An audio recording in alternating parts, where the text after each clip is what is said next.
Асқақтық пен жалғыздықтың арасында мен әлі түсініп көрмеген бір ұқсастық бар. Бүгін Фаризаның туған күні ғой. Мағира Қожахметованың күнделігінен. Бүгін қазақ поэзиясының падишасы, мемлекеттік сыйлықтың лауреаты, Қазақстанның халық жазушысы, ақын Фариза Оңғарсынованың туған күні. Осы күнге орай ақынның үзеңгілес досы, қаламдас серігі, бірнеше жыл ғұмырында бірге ғұмыр кешкен, руханиятқа бірге еңбек еткен қазақтың талантты қызының бірі, Қазақстанның еңбек сіңірген қайраткері, құрмет одағының егері, халықаралық Алаш әдеби сыйлығының лауреаты, журналист, жазушы Мағира Қожахметованы қонаққа шақырып отырмыз. Мағира апай, қош келдіңіз. Рахмет. Мағира апай, жоғарыда айтып кеткенім, сіздің Фариза кеңістігі деп аталатын үлкен мақалаңыз жарық көрді. Апай дүние салғаннан кейін сондағы алғы сөз іспетті. Жалпы апай мен Фариза Оңғарсыновамен таныстығыңыз қай кезде басталды? Сөз басынан осыдан бастап көрейікші. Бұл 1969 жылы болатын. Мен 23 жасымда университет бітіріп, ленинші жасқа келдім. Фариза апай ленинші жастың тілшісі болатын. Бізді табыстырған ленинші жас газеті. Біз бір-бірімізді іздеген жоқпыз. Сол қызмет бойынша табыстық. Сол 69 жылы әлі есімде, ленинші жасқа келіп, сол бір жиналысқа, содан таныстық. Енді оны көп жаздым. Мен сондағы ол кісінің бірінші сөзі, сен неге маған сәлем бермейсің деген сөз есімде қалды. Мен өте тұйық болатынмын. Ол кісі сонда сіз сыртыңыздан біліп тұр ғой, сол кезде? Білмейтін де шығар, мен енді келіп жатырмын ғой. Ол кісінің мақалалары шығып жүрген, өлеңдерін жаза бастаған. Менің енді ол кісінің жанында болғаным ең бастапқы кезінде болдым. Ол кісі әлі ол кісіні тұлғаға айналмаған, ол кісі енді жаза бастаған, ақын ретінде енді шыға бастаған кезінде таныстық. Сондықтан мен сияқты сол мәселен сол кездегі ол кісінің әріптестерінің ерекшелігі біздің осында. Өйткені кейін ол кісінің енді жанкүйерлері көп болды, керемет атаққа бөленді.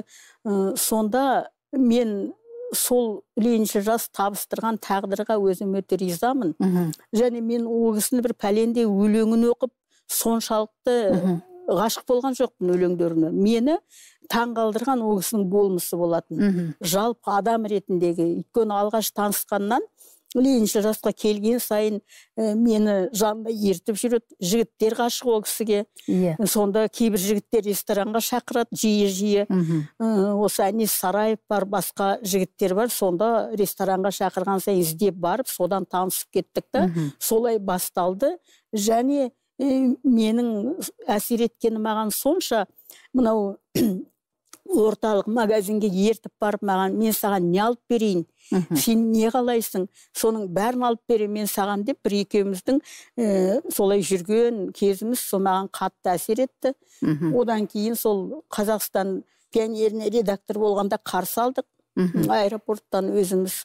Содан кейін мүлдем жақын араласып кеттік. Сонда мені ол кісінің ақындығы, я болмаса қайраткерлігі емес, бір адам ретінде екеуміз түн ішінде, мәселен, жиі осынау партия мектебінің жоғары жатақханасында тұрды. Сонда барып қонам, сонда мынау боран туралы, дауыл туралы сөйлескенде түн ішінде ұшып тұрып, апай, біздің жақта май боран деген болады, сіз білесіз бе деп, жаңа боранның түр-түрін айтам. Одан мен Көкшетаудың Қопа көліне найзағай ойнап, жасын ойнап жатқанда мен көлге жүгіретімін деп, ешкімге айтпайтын. Сондай сырларымды ол кісі сондай тыңдайтын. Мені таңғалдырған сол болды. Сонда мен ешкімге айтпайтын сырларымды, жаңа 13 жастан жазған күнделігімдегі өзімнің сезінулерімді сол ең бірінші апайға айттым да, содан жақсы танысып кеттік. Содан барып мен ол кісіге адам ретінде бір керемет табыну басталды. Табынғанда енді ессіз табындым, өйткені ол кісінің адамды сезінуі керемет болатын. мен мына көп отбасылы семьядан шыққанмын, біздің бүкіл үйдің балаларының атын білет, бәрін біліп алды, барлығының жағдайын сұрайды. Сәбира деген сіңлімді жұмысқа алды, қызметке тұрғызды. Ауылдан біреу келсе машинасын береді. Енді оның бәрін қайталап айтпай қояйын. Сондай бір үлкен қамқорлығына бөленіп, содан басталдық.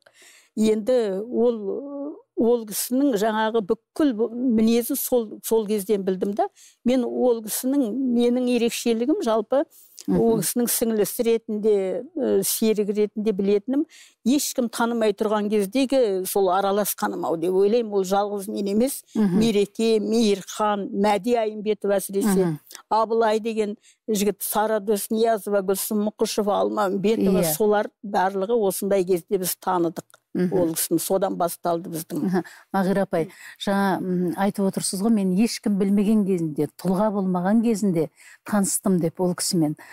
Сол кездегі апайменен кейін тұлға болғандағы Фаризаның айырмашылығы бар ма? Ол кісінің мынау алғашқы кезде ауылдан келді, жаңағындай соншалықты бір сондай, ал кейін адам кәдімгі атақты болған кезде ол кісі өзгере бастады. Енді ол кісі іскерлігімен табиғи талантын керемет үйлестіре білген тұлға жалпы. Өйткені мынау, егер ондай мінез болмаса ол кезде, ондай ол кісінің бойында ол шықпайтын еді. Сондықтан әрине өзгерістер көп, оның көбі менің күнделігімде жазылған, онда тіпті екеуміздің сөзге кеп қалған кездерімізде де көп. Мен тіпті келіспейтінмін ол кісімен. Ең алғаш келіспегеніміз 40-қа толғанда ол кісі мен той жасаймын деді. Сосын мен айттым, тойдың не қажеті бар деп, 40-қа толғанда тойында мен кетіп қалдым үйге. Соны мен қазір ойлаймын, мен соным дұрыс болмаған. Жалпы мен өзі әлі күнге дейін той жасауға қарсымын. Мүлдем ұнамайды да маған, ол адам насихаттап жаңағы ел жұрттың алдында. Бірақ апайдың осынысы бір жағынан дұрыс деп ойлаймын. Өйткені ол кісі осы өзінің іскерлігінің, керемет көрегенділігінің, білімділігінің арқасында осындай атаққа жетті. Егер жаңағындай басқаша болғанда ол кісі осындай биік дәрежеге көтеріле алмас деп есептейміз. Мағира апай, айтып отырсыз ғой, біз маңайында жаңағы көптеген жастар, адамдар бәріміз сол тұлға болып қалыптаспаған кезінен бірге жүрдік деп. Апай жалпы біреуге бір көңілі құлай кететін, бірден ұната қоятын адам емес, менің білуімде. Сіз оны несімен бауырадыңыз өзіңіз? Мен ойлаймын, шынайылығыммен шығар деп. Мен өйткені ол кісіге ұнауға тырысқан емеспін ешқашан. Мен қалай киінгім келді, солай киіндім. Қалай жүргім келді, солай жүрдім. Сонда ол кісі маған келе жатып айтатын, сенімен қатар жүру сондай ұят деп. Сосын, апа, егер ұят болса, мен бір-екі қадам артыңызда жүрейін деп, артында жүретімін. Сосын көшеде келе жатқанда біреулерді көреді, машинасын тоқтатып, 1 сағат жаңағы адамдарға құрақ ұшып, сөйлесіп, амандасып, сөйтіп атады. Сол кезде мен әлгі адамдарға сәлем де бермеймін, теріс қарап жүремін. Сонда маған айтады, сен қандай адамсың сен деп. Сонда менің қазір ойлаймын, бәлкім менің ол кісіге ұнауға тырыспағаным шығар, шынайылығым шығар деп. Жұрт мені қатал дейді дейтін өзінің өлеңі де бар ғой Фариза апайдың. Апайды бір өте қатал, мінезі кәдімгі алған беттен қайтпайтын, ешкімнің жанына үңілмейтін, бір сондай бір қатып қалған қатыгез адам ретінде көп адамдар солай түсінеді деп ойлаймын. Дұрыс айтты. Сонысынан қорқатты деп ойлаймын. Ол кісінің мынау үйдегі дастарханы керемет болатын. Біз сол қарнымыз жасса да сол үйге баратынбыз, бір қамықсақ та сол үйге баратынбыз, өзі іздеп жүретін. Енді бұл кісінің мейірімін көп көрдім алғашқы жылдарымен. Соншалықты көп көрдім. Тіпті соған үйреніп алған болуым керек. Енді кейін де ойлайды екен, маған солай ол кісі жасауға міндетті деп. Бірақ енді ол өмір деген жылжиды алға, адамдармен араласу керек. Маған сен пәленшеге барсайшы, ана Бәйкен Әшімовке неге бармайсың? Сенің ана айтып отырсың ғой, туысымен бірге ертеде қызмет істеген ауылда Зерендіде деп. Соның барлығын айтады, сен барып сөйлес, мынандай нәрсе сұра дейді. Мен естеймін, бірақ тыңдаймын да, оны жасай алмаймын. Сосын тағы солай айтады, сен мынау кітабыңның бір гонорар сұрасайшы дұрыстап. Тағы да айтады жөні, жолын, бірақ мен оның біреуін істей алмадым. Сол маған ол кісіге де осы ұнаған болу керек. Жаңа менің бір мүлдем сондай бір өзіммен өзім жүретінім, оны бүкіл балалары білет. Ауылдан анасын қарсы алғанбыз.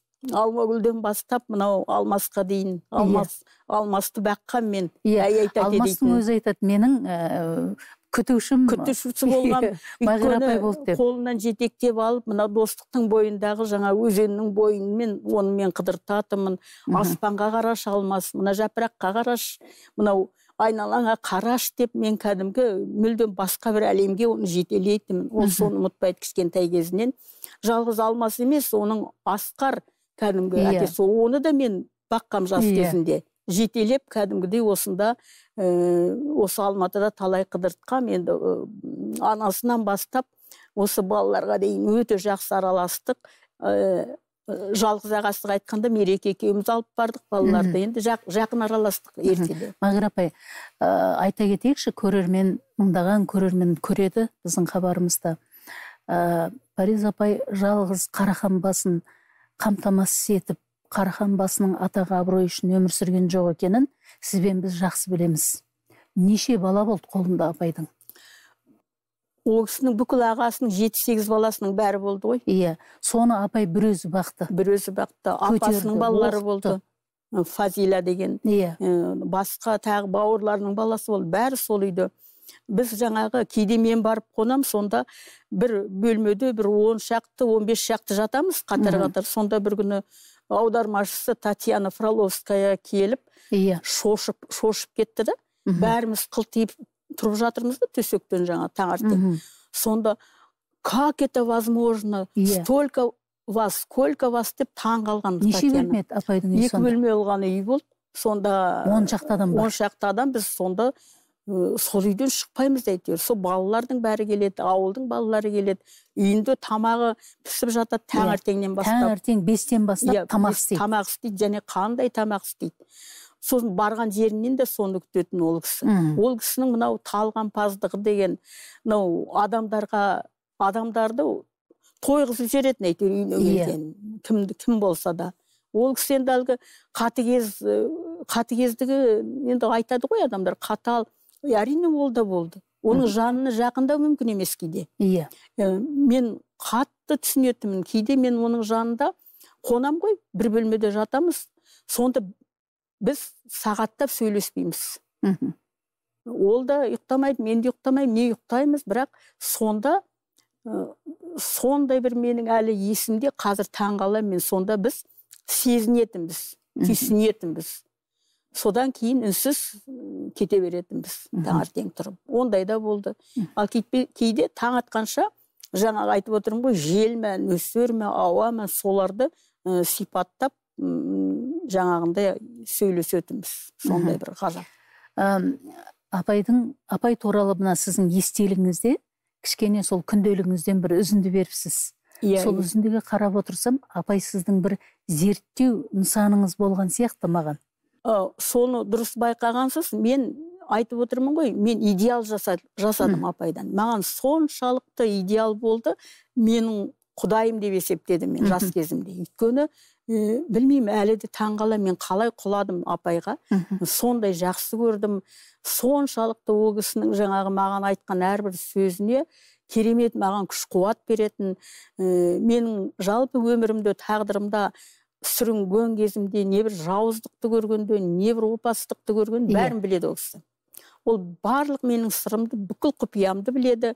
Қандай жерде қалай құлап сүрінгенімнің бәрін біледі, және соның арасынан суырып алып шыққан кездері де болған.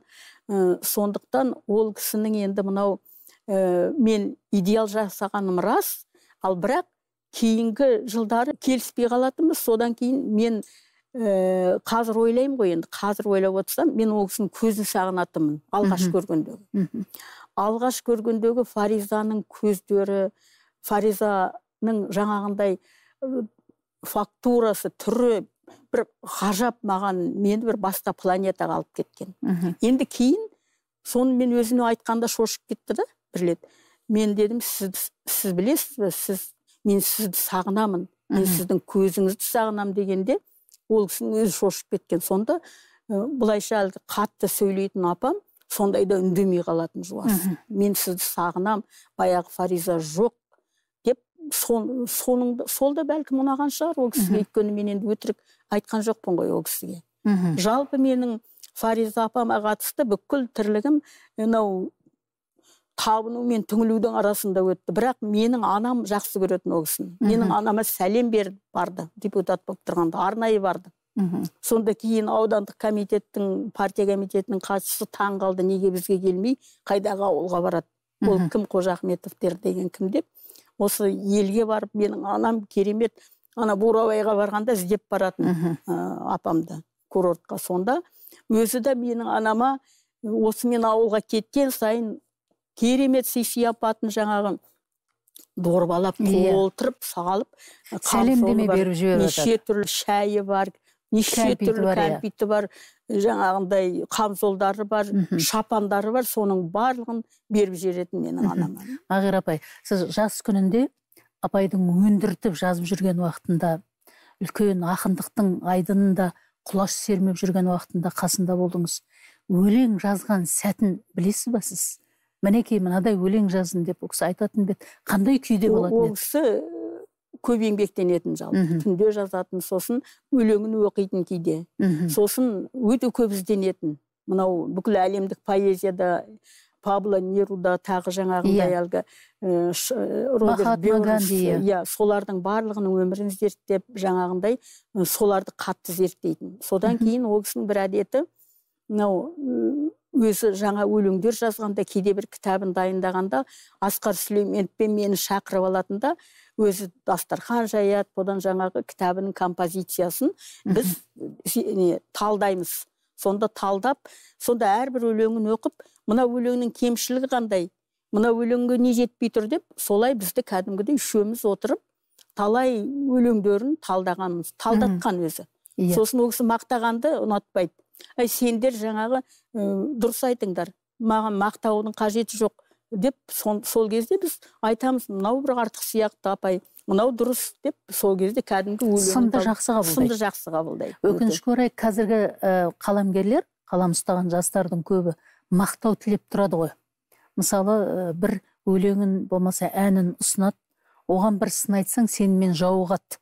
Бүгінгі шығармашылық жастарында осындай бір өте нашар қасиет белең алған. Мынау біздің ұлы ақынымыз деп жүрген Фариза апамыздың өзі замандастарын, мысалы сіз ақын емессіз, бірақ сіздің пікіріңіз сұрап тұр. Өте сұрайтын. Бұл жастарға бір үлгі алатындай өнеге деп есептеймін апай. Қалай қарайсыз? Өте дұрыс айтасыз. Өйткені ол кісі өзінің жазғандарын мынау дайын үлгі деп есептеген емес ол.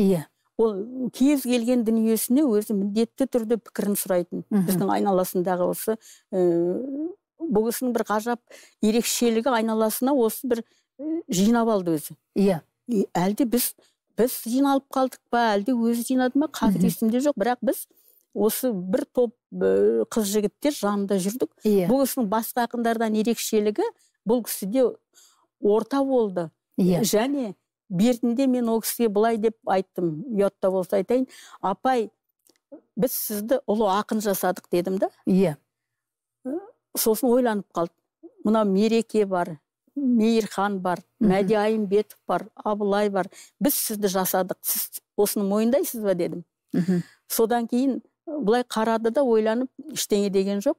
Сосын Мұқағали Мақатаевтың бір тойында бірге бардық. Сонда келе жатқанда айтты, сендердің көмектерің, сенің көмегің маған зор болды кезінде. Ты была моей подпиткой деді. Сонда өзі мойындады кейін. Расында да мынау сендер болмасаңдар, мен шынында да көп нәрсені үйреттіңдер маған деп. Бұны да ешкім айтпайды ғой. Мағира апай, осы жерде мен де айта кетейінші, Фариза апай маған да осы сөзді айтқан. Менің қасымда сіздерді, Мейірхан ағаларды, Мерекелерді, көптеген жас талантты жастар болды. Менің өлеңдерім солардың арқасында жазылды дейтін апай. Солардың көмегімен жазылды деген сөзді маған жеке өзіме айтқан. Бұл ғажап екен айтсын. Мен ойлағам маған ғана айтқан шығар деп. Жоқ, оны сөзді мен де естіген кезінде. Жастардың арқасында мен осындай ақын болдым, солардың ортасында жүріп деп. Бұл жастар ол кісіге сүйеніш болды.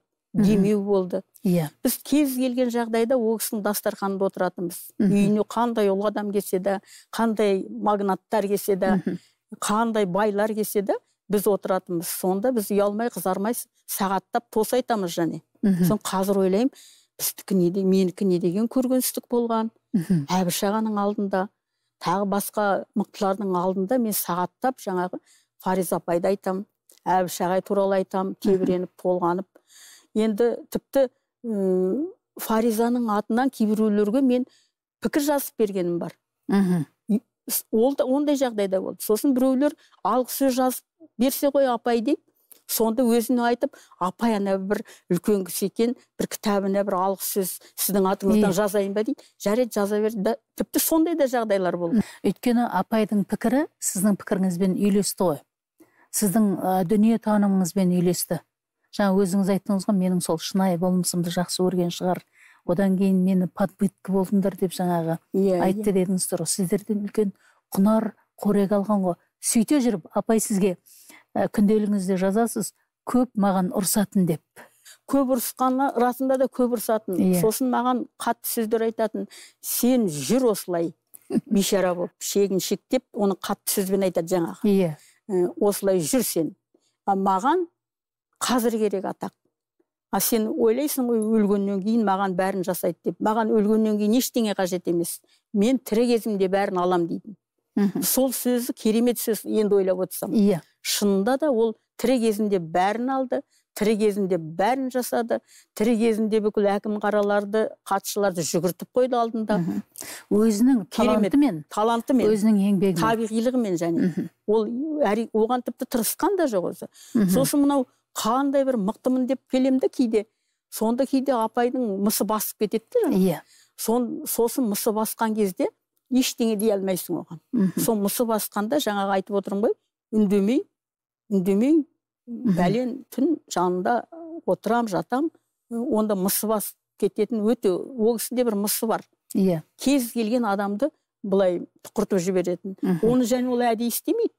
Өзінің бар солау деп ойлаймын да қазір. Бір күні маған бір мынандай әңгіме айтып қалды Фариза апай. Мен Алматыға ауысқаннан кейін сізде күнделігіңізде жазасыз оны, бір кішкентай бөлмесінде тұрды деп. Сол Лениншіл жастың бір үйі ме екен, партияның үйі ме екен, білмеймін, бір кішкентай оған ол кісіге бірден үй берілмеген, пәтер берілмеген. Мен сондай бір кішкентай өте суық жерде тұрдым. Сонда менің туған жерімнен бір адам, біздің елдің қызы еді ау Фариза, неғып жүр, қарны ашып жүр ма, тоңып жүр ма, жағдайы қалай екен деп бір адам жағдайымды сұраған жоқ. Туған күнімде қатты тоңып жүргенімді біліп, маңайымдағы жастар дейді, сіздер болуларыңыз керек. Біз маған көрпе сыйлыққа берді деген. Осы әңгіме дәл осы әңгіме есімде жоқ, бірақ ол кісінің туған күнде болмасын, біз ол кісіге қамқор болдық. Мәселен, ол кісі Көкшетаудың етін жақсы көретін, тамағын. Сонда мен ылғи ауылдан қазы-қарта келсе, сосы жатақханаға алып барам, соны өзім.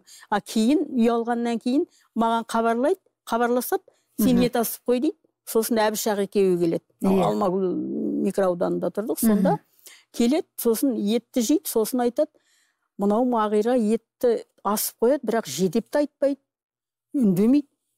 Мен енді айта алмаймын да, мына жеңдер, енді ол кісінің алдында ұяласың ғой жаңағында кейде. Сондықтан ол кісі енді жастар қамқор болған рас негізінде.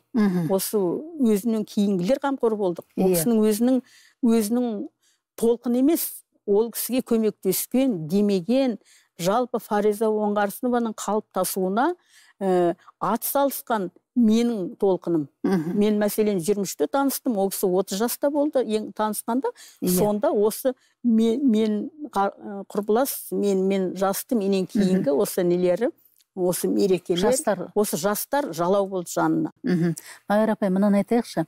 Апай, сізді де қатты қамқорлады, бағана айтып кеттіңіз ғой. Барған облыстарыңызға телефон шалып, Мағира бара жатыр, күтіңдер деген сияқты тапсырма берілетін. Фариза апамның замандастары да көп болды. Мықты ақындар болды ол кезде де. Кім еді сол ақындар Фариза апам заманындағы? Және олар неге осындай болмады? ол кісілер, ол кезден де ақындар мықты ғой енді. Қадыр Мырзалиев шықты, Тұманбай Молдағалиев, Мұқағали Мақатаев, көп қой енді бәрі. Жалпы мен бұлардың барлығын жай былай білемін де, бір әлі керемет, бір соншалықты құлап сүрінген ештеңем жоқ сол ақындарға да. Тіпті кейбіреулерін жалпы қабылдай алмайтынмын, не бір данышпан деп жүрген сол адамдарды қабылдай алмайтынмын, соны өзін айтатынмын, жаңа анық аттарын атап айтқанда таң қалатын.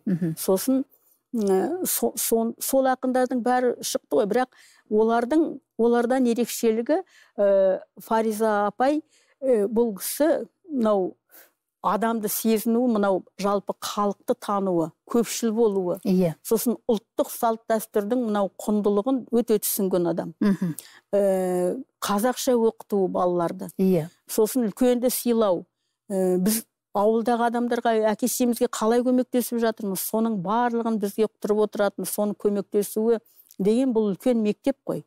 Жалпы ол кісіде бір таң қалатыны мен ойлаймын қазір, бұл бір қандай бір тұлға, енді шынында да тіпті менің күнделігіме қарап отырсам, бізде талай драмада болған кәдімгіші. Не бір арамызда қатты сөздер кеткен. Және мен ол кісіге жұрттың көзінше қатты ұялатым бірдеңе деуге. Жұрттың көзінше мен айта алмайтынмын. Жұрттың көзінше егер ұнамаса шығып кетіп қалатынмын ортадан, ал оңашада мен ол кісіге қатты айта алатынмын. Оңашада қатты айтқанда жаңағындай осы бәрін айтатынмын, сонда ол кісі ештеңе демейді, үндемейді. Сол мен ойлаймын қазір, ол дәл солай айтатын бәлки ешкім болмаған шығар деп. Өйткені бәрі қолпаштау жаңағындай.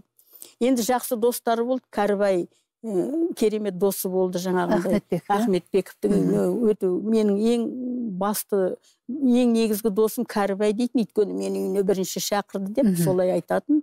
Сосын жігіттердің бәрімен дос болды. Тіпті өзіне ғашық болған жігіттер де досы болып кетті. Тіпті солардың аналарын шақырып, кәдімгі бүкіл мына осы Әнес Сараев, Болат Бодаубаев, тағы Қайрат Жұмағалиевтің, Әбіш ағаның барлығының аналарын шақырып, керемет ірілік көрсететін сол кезде.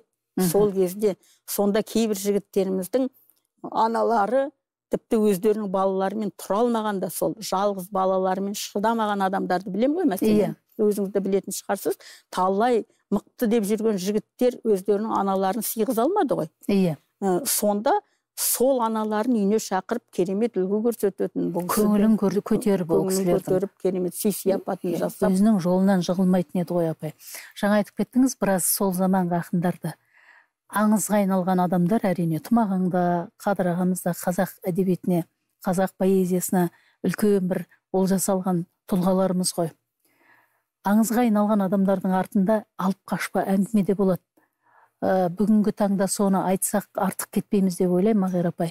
Мысалы, Мұқағали мен Фариза. Білесіз бе жай жапсарын? Екеуінің арасында ештеңе де болған жоқ. Екеуінің арасында тіпті қарым-қатынас да болған жоқ. Екеуі тіпті керемет сөйлескен де емес. Бірақ ана Мұқағали Мақатаевтың жаңа өлеңі Фаризаға деген керемет екеуінің де атағын шығарып жіберді. Сосын кейін бір спектакль болды осы. Рақымжанның ба, бір Мұқағали мен Фариза екеуінің арасындан осы. Сонда әлгі спектакльді көріп, мен шығып келе жатырмыз, апай келе жатыр, апай мәз. Сосын мен айттым, апай дедім, мынаның бәрі өтірік қой дедім. Бұның не қажеті бар осындай өтіріктің дегенде маған айтты. Тыныш деді, тарих аңыз осылай жасалынады деді. Осылай болу керек деді. Сосын мен ойланып қалдым. Бәлкім шынында да біз пендеміз ғой енді. Жаңағы халыққа сол керек болып тұр ғой. Бүкіл біздің елге керек шығар жаңағы. Ой, Фариза мен Мұқағалидың арасында қандай бір махаббат болды, бір сезім болды деп.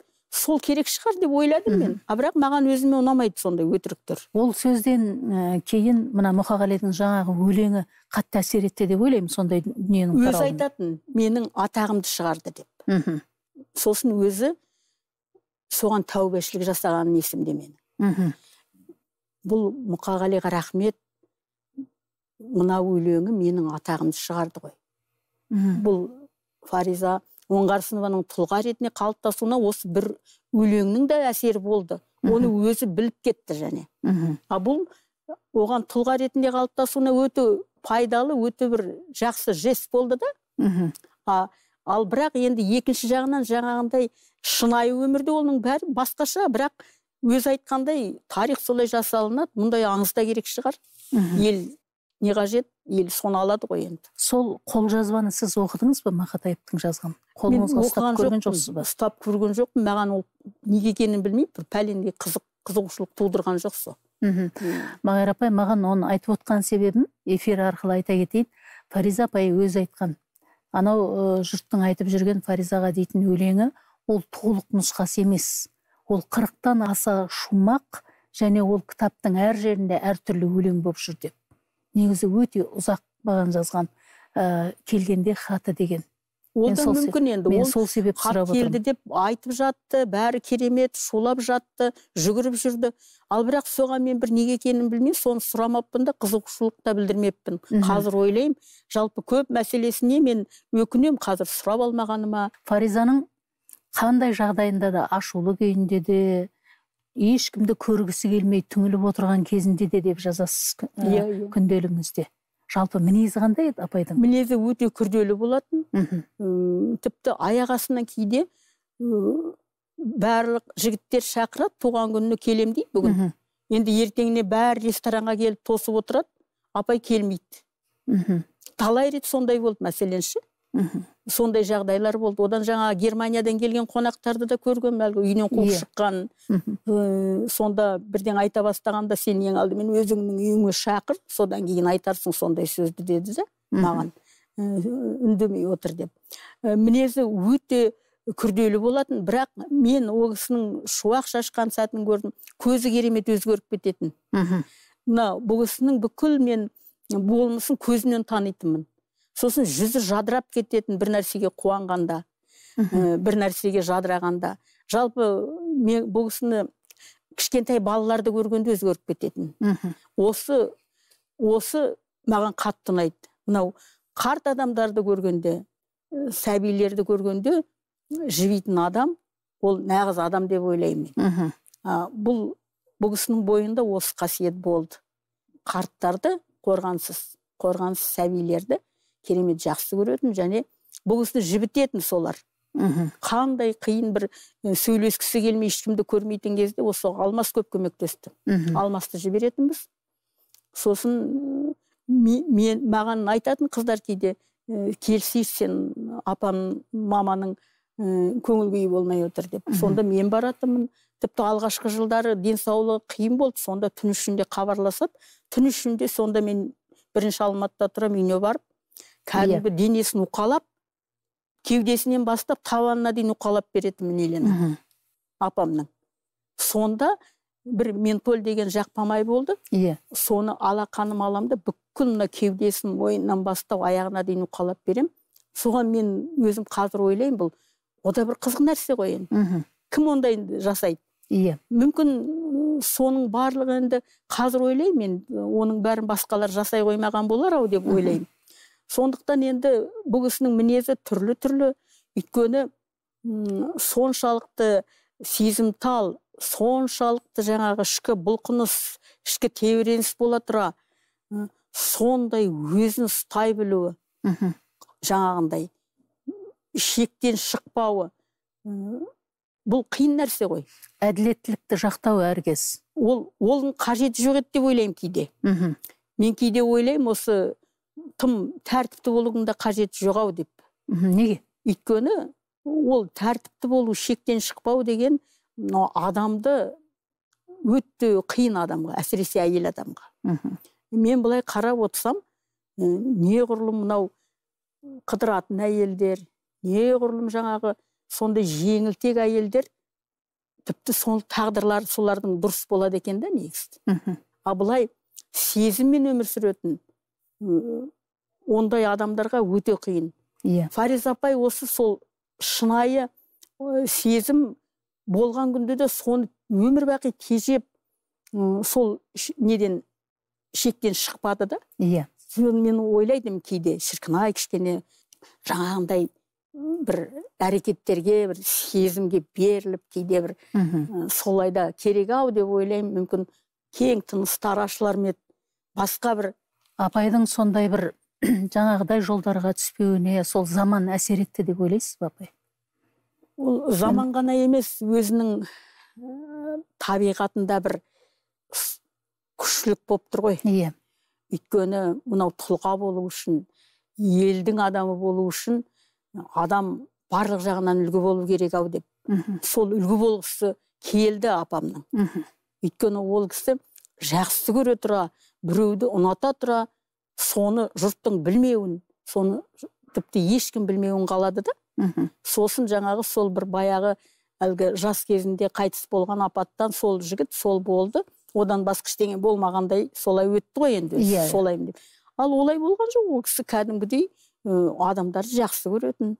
Сондықтан өте күрделілігі жаңағы ол кісіге мынау әйелден гөрі бір азаматтыққа тән соншалықты бір ірілік па, сондай өзі қалыптасып, соны солай болды да енді. Бір әлсіздік көрсеткісі келмеген сияқты көрінеді маған. Ал жалпы әлсіздік көрсету керек еді ау деп қазір ойлап отырмын ғой енді. Мағира апай, сол жылдары біздің енді алтын ғасыр ғой, өткен ғасыр, қазақ әдебиетінің алтын ғасыры деп жүрміз. Фариза Оңғарсынова қазақ әдебиетіне, қазақ руханиятына, қазақ қызына не бере алды? Қазақ қызының еркіндігін көрсетті. Қазақ қызының бостандығын көрсетті. Қазақ қызының ешкімге жаутаңдамайтынын көрсетті. Жалпы ол кісі әдебиетке келгенге дейін біздің қыз келіншектер міндетті түрде біреудің қолтығына кіреді. Фариза Оңғарсынова әдебиетке еркіндікті алып келді, және соншалықты бір азаттықты бізге. Мен тіпті бір жерге редакцияларға барғанда, бір әңгімемді апарғанда, кейбір жігіттер болады, әлгі бір түрлі әрекетке барады ғой енді. Жаңа сонда мен айтатым, сіз ойламаңыз, біз Фариза апайдан кейін біз ешкімге бағынбаймыз. Сіз байқаңыз, мына қолыңызды жүгіртпеңіз деп талай айтқан мен кейбір. Тіпті содан кейін ешбір дүнием шықпай кетті менің еш жерге. Әдебиетке тазалықты алып келді сосын апай. Тазалықты алып келді, дұрыс айтасыз. Міне, әдебиетке азаттықты қыздардың кәдімгі өзінің ешкімге жаутаңдамай, ешбір еркекке жаңа бағынбай. Еркектердің эгоизмі сұмдық қой. Еркектің эгоизмінің сұмдықтығы сонша, талантты қыздың бүкіл қадір қасиетін жекешелендіріп алғысы келеді ғой. Ол кісі оған бағынған жоқ, біз де бағынған жоқпыз. Бәлкім дұрыс емес шығар мұнымыз. Бағыну керек педі, жығылуымыз керек педі. Ондай бүкіл адамдар көп сондаймен айналысты, қазір де айналысып жүр ғой енді. Мағира апай, сіз жалғыз Фариза апай емес, оған дейінгі мысалы Тұрсынхан Абдрахманова, Шәрбану Құмарова, басқа да кейінгі ұрпақ ұмытып бара жатқан дейікші. Көп қазақтың талантты қыздарыменен әріптес болдыңыз, дос болдыңыз, сырлас болдыңыз, пікірлес болдыңыз. Сол заманның, сол адамдардың мысалы айтып кетейік, Мариям Хақымжанова, Сара Мыңжасарова, Данабеке Байқадавова, Әзиза Нұрмаханова, Күлейман Жүнісова, көптеген осындай адамдар. Бірақ кейінгі ұрпақ ұмытып бара жатқан жоқ па осы кісілерді? Ұмытып барады әрине. Барлығында Фариза апамның мінезін бермеген ғой адамдарға. Мәселен, Қанипа Бұғыбаева, Мағира Сарикова, қандай ақындар еді? Мағира Сарикованы ешкім айтпайды ғой. Басқа да мәселен жаңа өзіңіз атаған адамдардың көбін қазір ұмытып барады. Сондықтан бұлар, мен енді ойлаймын, тасқа басылып қалған дүниелері бар. Дегенмен қазір болмаса кейін шығатын шығарау деп ойлаймын да, және өзім мүмкіндігі болса соларды шығара берем әйтеуір. Өйткені мен үшін жалпы тек қана әйел жазушылары, ақындар емес, жалпы мынау қазақтың бүкіл жазушыларының бәрі қадірлі. Жекен Жұмаханов, Өтебай Қанахин, барлығы мен үшін керемет мықты қаламгерлер. Соның бір ойлаймын, осы қазақтың өмірден өткен қаламгерлерінің бір аттарын өшірмеу үшін бір механизм ойлап табу керек сияқты. Мысалы қандай? Мысалы, жаңағы қазір енді кітаптарды шығаруды қолға алып жатыр ғой. Бүкіл мына қазақтың жазушылар одағының мүшелерін сонау Сейфуллин, Майлин, Жансүгіровтерден бастап, солардың барлығының бір тым болмаса бір әңгімесі болса жаңағы атаған адамдардың, соларды қазіргі ұрпаққа оқытудың мүмкін жинақтарын шығарума. Енді бізде толып атқан министрлік бар ғой, Құдайға шүкір. Бізде қандай байлық бар, ақша бар, қаншама жазушылар. Енді біз жазуды тоқтатқан жоқпыз ғой. Әлі жазып жүрміз, оған бір тиын алмадық қой, не бір мақаламызға, не бір өлеңімізге. Енді сондықтан мен ойлаймын, енді жақсы заман келе жатыр деп отырмыз ғой. Сондықтан соның механизмін ойлау, мынау одақта сосын министрліктер бірігіп, тіпті әрбір адамның міндетті түрде бір қазір ойлап шығарды, бәрібір тарихи тұлға емес деген шықты. Мәселен, Сарамың Жасарова апаның атына бір көше, кітапхана бер деп Шалқарға хабарлассам, не Талдықорғанға хабарлассам, ол кісі тарихи тұлға емес дейді. Неге тарихи тұлға емес? Орта Азияда алғаш роман жазған. Әзиза Нұрмаханова қандай адам? Тарихи тұлға деп тану үшін қазір қандай критерийі бар? Ол үшін бір сыйлықтың, жаңағы мемлекеттік сыйлықтың. Бұл шығармашылықтың бағалануы ма? Ол бағалану емес, тіпті бағалану емес. Ешқандай бағалану емес. Қазір әлемге шығу оңай, қазір ақшаң болса. Қазір бай болсаң, бүкіл кітабыңның барлығын аударып береді сен. Қазір ең оңай заман туды. Дарынсыздарға, талантсыздарға қазір ақшаң болса, сенің материалдық игілігің болса, соны жұмсайсың да бүкіл әлемнің тіліне шығарып, бүкіл атағыңды жаясың. Шығармашылық адамның бағалануы дегеніміз не? Шығармашылық бағалануын, осының үлгісін Фариза апамнан үйрену керек. Ол кісі мына өзін танытудың үлгісін мектебін тастап кетті бізге. Өкінішке орай соны тірі кезінде үйрене алмағанымыз өз алдына, тіпті қазір де біз соған жете алмай жүрміз. Ал енді әрине өзің мынау шығармашылығыңды таныту үшін бұл өте қиын бұл. Оны біз сияқты адамдарға мүлде мүмкін емес ол. Өйткені ол жаңағындай не бір еш жерге барғың келмесе, кездесу ұйымдастырғың келмесе, ешқандай презентация жасағың келмесе, мүшел тойларыңды, мерейтойың жасамасаң, ол қайдан таниды? Ал бірақ қазір соны мен ойлаймын, кейде бәлкім жаңағы әлгі сол үлгілерді бәлкім үйрене бастау керек шығар. Бірақ шығармашылықты таныту үшін бізде қаншама қоғамдық бірлестіктер бар, жаңа жазушылар одағы мен министрліктің бір осы міндеті болса деп армандаймын мен. Бізге қазіргі жағдайға ғана береді. Қазіргі тұлғалар, қазіргі. Ал өткен шақтағы қаншама адамдар, есіл қаламгерлер аталмайтын, шықпайтын, жарияланбайтын, соларға мән берілсе, солардың жаңа томдықтарын шығарса, тым болмаса әрбір жазушының бір кітабын шығаруды қолға алса, тіпті оның атағы болмаса да халыққа таратылуын қамтамасыз етсе дейсіз ғой.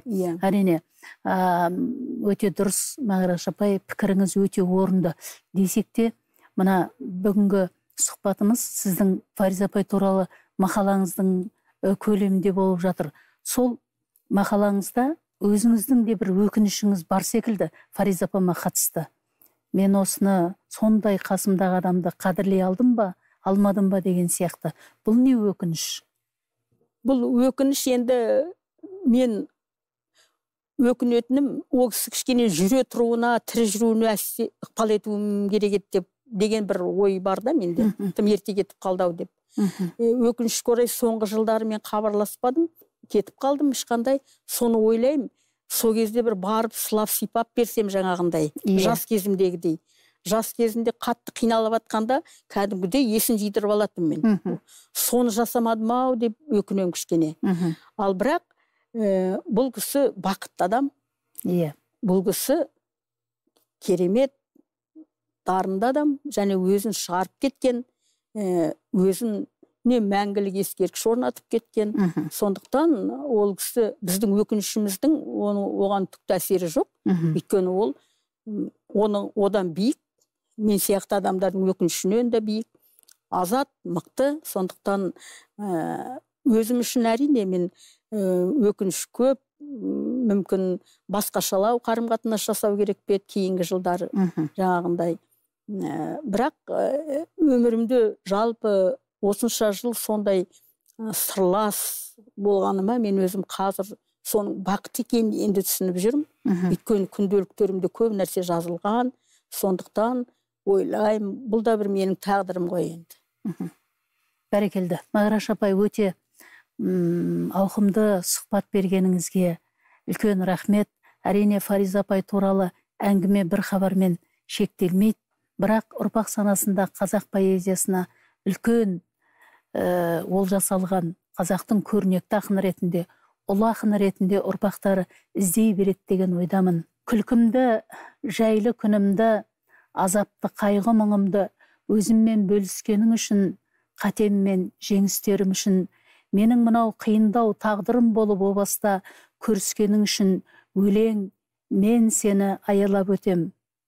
Фариза Оңғарсынова барлық ғұмырын қазақтың руханиятына, қазақтың өлеңіне арнады.